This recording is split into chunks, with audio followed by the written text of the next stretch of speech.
এখানে আমরা class 9-এ class করতাম এবং এখান থেকে আমাদের বিজ্ঞান ভবন ছিল এবং আমাদের বিজ্ঞান ভবনের সামনে বর্তমানে একটা নতুন শহীদ মিনার হয়েছে এবং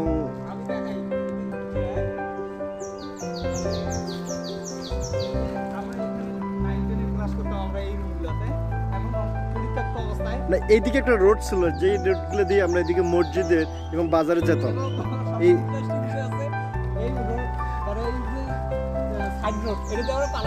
পালা যেতাম স্কুল থেকে, সিনেমা দেখতে যাইতাম।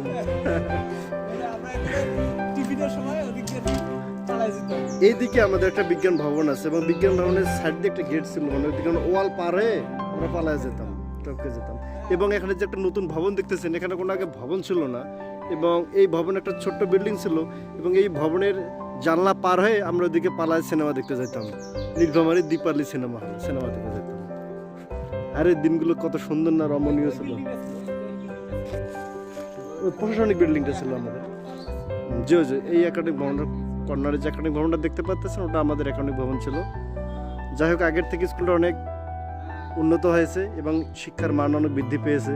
আমরাও চাচ্ছি যে ভবিষ্যতে, বর্তমানে 1000-এর উপর শিক্ষার্থী, আমরা চাচ্ছি যে ভবিষ্যতে আরও উন্নত হোক। আমরা যখন আসবো সেই স্কুলে, যেখানে জাহিদ, আমরা বর্তমান 2 বন্ধু ঈদ উপলক্ষে বাসায় আসছিলাম ঘুরতে আমাদের হাই স্কুলে। এখানে আমরা কিছু সময় অতিবাহিত করলাম এবং আমরা এই হাই স্কুলে 2009 সালে আমরা দুজনেই এবং আমরা 2009 সালে যত সকল বন্ধু বান্ধব আছে সবাই আমরা এখান থেকে এসেছি, পাশ করেছিলাম। করার পর আমরা বিভিন্ন জায়গায় গেছিলাম, এখনো হয়তো অনেকেই বিভিন্ন জায়গায় আবারও এসেছি, চিরচেনা জায়গায় আসছিলাম আমরা একটা সময় দেওয়ার জন্য।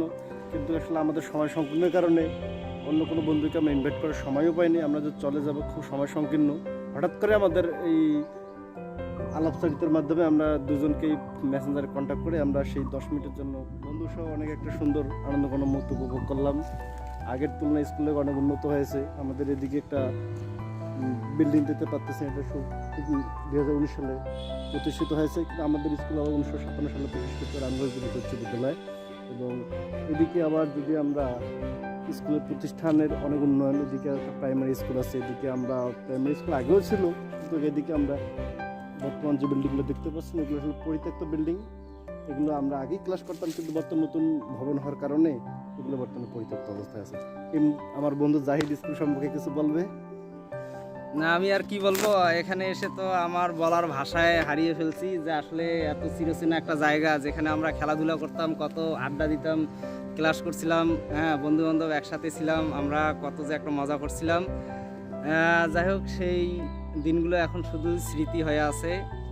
আর আমার যারা বন্ধু আছো, তোমরা যেখান থেকেই দেখছো, যদি পারিস সবাই আমরা একসাথে হওয়ার একটা ব্যবস্থা করব। সবাই আমরা প্রতি বছরেই রমজানে একসাথে হইতাম। যাই হোক, ব্যস্ততার কারণে এই বছর হয়নি। আমরা যারা যেখানেই আছি না কেন, আমি বলবো আপনারা, তোমরা সবাই একটা সময় করো, এমন একটা সময় আমরা রিইউনিয়ন যাতে করতে পারি, আমরা যেন একসাথে মিট করতে পারি। অদূর ভবিষ্যতে অবশ্য আমরা চিন্তা ভাবনা করছি যে আমাদের একটা রিইউনিয়ন করা দরকার, করবো হয়তো বা। শুধুমাত্র আমার বন্ধুদের উদ্দেশ্যে বলবো, তোমরা যদি সাড়া দাও অবশ্যই আমরা একটা রিইউনিয়ন করতে সক্ষম হব, অবশ্যই। হ্যাঁ, যাই হোক, যে যেখান থেকে দেখছেন ধন্যবাদ। ভালো থাকবেন, সুস্থ থাকবেন।